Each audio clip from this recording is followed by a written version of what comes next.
My name is Naomi, Kilimatla, Pamela, Katia Kamali, Brenna Mackenzie, and we are the Mackenzies. What is Rwanda to you? I would say Rwanda is more than a place. It's a feeling. For me, Rwanda is the quiet strength that lives inside me. Rwanda is love that words can't fully capture. A power of like choosing peace every single day. You know what I'm saying, so that's it. Peace, not just found, but created. Rwanda is a quiet strength that speaks louder than words.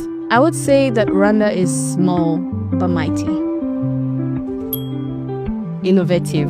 Rwanda also reminds me that healing is a journey, not a destination. We are who we choose to be, not what others expect. It's a hidden treasure until you come here. There's beauty in everything here. Rwanda is my roots, my pride, and my future. So visit Rwanda.